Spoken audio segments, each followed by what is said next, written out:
শ্রীকৃষ্ণ তো মথুরায় কংসকে বধ করতে চলে গিয়েছিলেন। তারপর কি হয়েছিল রাধার? কতদিন রাধা মরতে বেঁচেছিলেন আর কিভাবেই বা তার মৃত্যু হয়েছিল?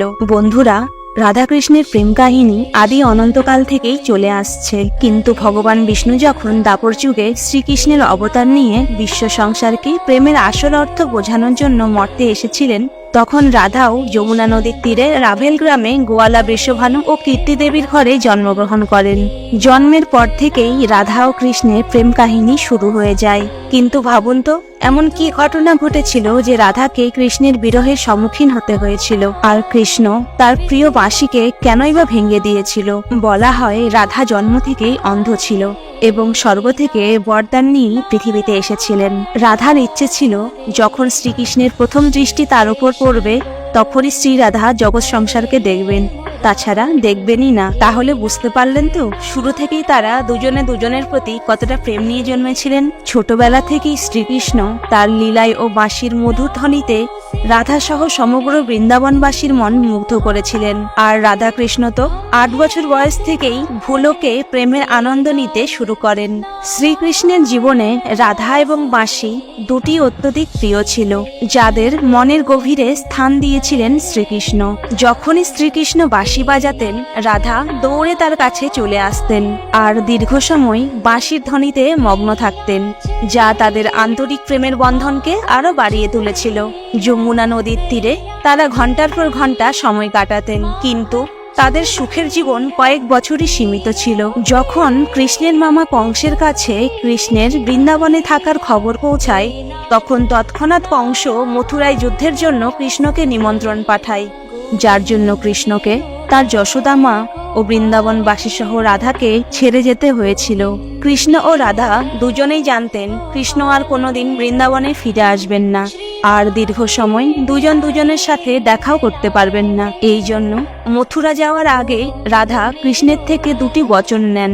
প্রথম বচনটি হলো রাধার মনে সর্বদা কৃষ্ণের বাস থাকবে, আর দ্বিতীয় বচনটি হলো মৃত্যুর আগে রাধা কৃষ্ণের দর্শন পাবেন। কৃষ্ণ জানতেন এই বচন দেওয়ার পর রাধা তার বিরহে অনেক কষ্ট পাবেন, তাই শ্রীকৃষ্ণ রাধা থেকে বচন নেন রাধা কোনোদিন কৃষ্ণের বিরহে কাঁদবে না বা কষ্ট পাবে না। এরপর শ্রীকৃষ্ণ মথুরায় চলে যান আর রাধা বৃন্দাবনেই থেকে যান। এরপর শাস্ত্রে রাধার বর্ণনা খুব কমই পাওয়া যায়। এরপর শ্রীকৃষ্ণ মথুরায় গিয়ে কংসকে বধ করেন এবং তার মাতা পিতা দেবকী ও বাসুদেবকে কারাগার থেকে মুক্ত করেন। এরপর শ্রীকৃষ্ণ প্রজাদের সুরক্ষার জন্য মথুরা থেকে চলে গিয়ে দ্বারকা নগরীর নির্মাণ করেন। এরপর প্রজারা শ্রীকৃষ্ণকে দ্বারকাধীশ বলতেন। শ্রীকৃষ্ণ দ্বারকায় রুক্মিণী ও সত্যভামাকে বিয়ে করেন। এই দুই স্ত্রী ছাড়াও 16,108টি রানী ছিল, যার মধ্যে রুক্মিণী শ্রীকৃষ্ণের সবচেয়ে প্রিয় স্ত্রী ছিলেন।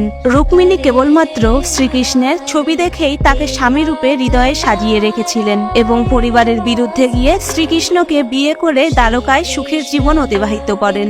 আমরা আজ সামাজিক বিবাহকেই সত্যিকারের প্রেমের মাধ্যম মানি, কিন্তু রাধাকৃষ্ণ প্রেমের এমন দুই দৃষ্টান্ত যাদের কোনোদিন বিয়েই হয়নি, কেবলমাত্র তারা তাদের মন ও আত্মাকে প্রেম করেছে। রাধাকৃষ্ণের প্রেমের অনেক আলাদা আলাদা কাহিনী প্রচলিত আছে। তার মধ্যে একটি এমন ছিল, শ্রীকৃষ্ণ যখনই ঘুমোতেন তার মুখ থেকে রাধার নাম বেরোতো। তখন শ্রীকৃষ্ণের রানীদের তা ভালো লাগতো না। একদিন রুক্মিণী শ্রীকৃষ্ণকে বলেন, প্রভু, প্রেম তো আমরাও আপনাকে করি, তাহলে রাধার মধ্যে এমন কি আছে যে আপনি ঘুমন্ত অবস্থাতেও রাধাকে স্মরণ করেন? তখন শ্রীকৃষ্ণ রুক্মিণীকে বলেন, তুমি একবার রাধার সঙ্গে দেখা করে এসো, নিজেই বুঝতে পারবে, আর যাওয়ার সময় ওর জন্য কিছু নিয়ে যেও। এরপর রুক্মিণী রাধার জন্য অনেক গরম দুধ নিয়ে যান এবং রাধার মহলের দরজায় পৌঁছান। রুক্মিণী দরজায় একজন তেজস্বিনী রমণীকে দাঁড়িয়ে থাকতে দেখেন। তখন রুক্মিণী জিজ্ঞেস করেন, আপনি কি রাধা? রমণীটি উত্তর দেয়, না, আমি রাধা নই, আমি তার সেবিকা। রাধা রানীকে সপ্তম দরজার পরে পেয়ে যাবেন। রুক্মিণী প্রতিটি দরজায় একজন করে অপূর্ব তেজস্বী চেহারা দেখেন আর মনে মনে ভাবেন, যার দাসী এত সুন্দর, না জানি স্বয়ং শ্রীরাধা কত সুন্দর হবেন। এদিকে দীর্ঘদিন কৃষ্ণনাম জপ করে রাধা আজ একটু নিদ্রায় গিয়েছিলেন। রুক্মিণী সপ্তম দরজার পরে সৃষ্টির সবচেয়ে সুন্দর নারী রাধাকে দেখেন ঘুমন্ত অবস্থায়। রুক্মিণী রাধার দাসীদের জানান শ্রীকৃষ্ণ তাকে রাধার সঙ্গে সাক্ষাতের জন্য পাঠিয়েছেন। শ্রীকৃষ্ণের নাম শুনতেই রাধা সঙ্গে সঙ্গে উঠে পড়েন এবং রুক্মিণীকে বলেন আজ শ্রীকৃষ্ণের সাথে মনে মনে তার কথা হয়েছে, কৃষ্ণ আজ কাউকে তার সঙ্গে দেখা করতে পাঠাবেন। রুক্মিণী আশ্চর্য হয়ে যান, শুধুমাত্র শ্রীকৃষ্ণের নাম নিতেই এত গভীর ঘুম থেকে রাধা কি করে উঠে গেল।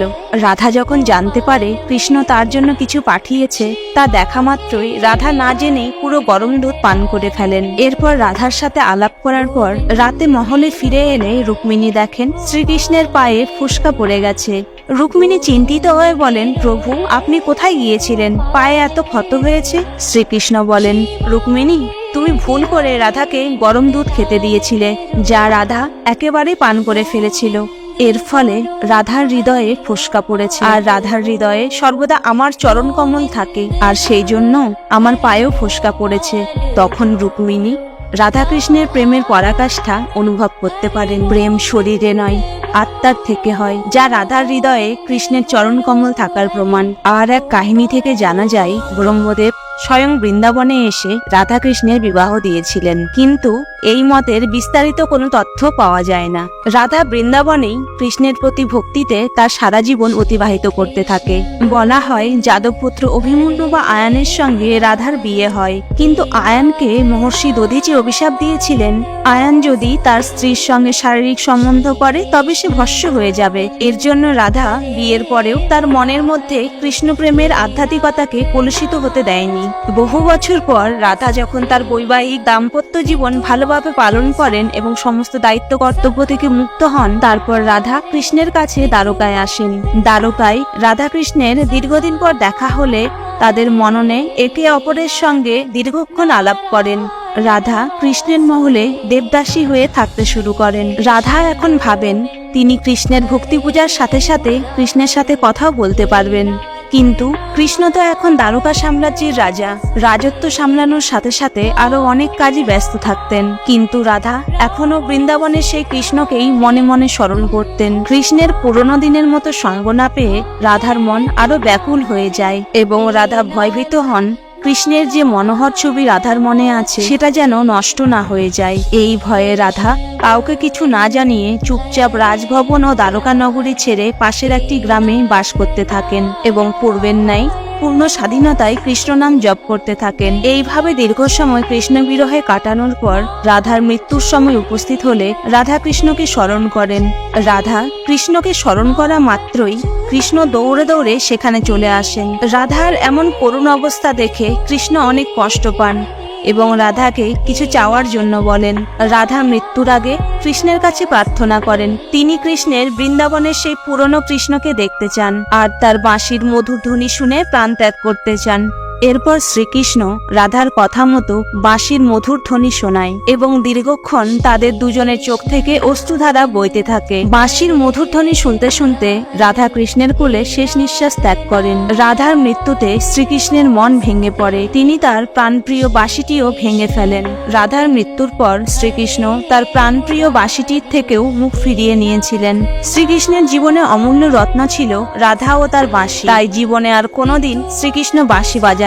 রাধা কৃষ্ণের প্রেম তত্ত্বে বলা হয় যে তারা এক আত্মা দুই শরীর এবং রাধা কৃষ্ণের মধ্যেই বিলীন হয়ে যান। সৃষ্টির আদি থেকেই রাধা ও কৃষ্ণ এক ও অদ্বিতীয়। তারা মর্তে মানব সংসারকে প্রেমের মাধুর্য দান করতে এসেছিলেন। তারা তাদের মর্তলীলা সমাপ্ত করে আবার বৈকুণ্ঠ লোকে ফিরে গিয়েছিলেন। বন্ধুরা, আমার এই ভিডিওটি কেমন লেগেছে কমেন্টে অবশ্যই জানান, আর এমন ভিডিও পেতে প্লিজ সাবস্ক্রাইব করে সাপোর্ট করুন। ধন্যবাদ।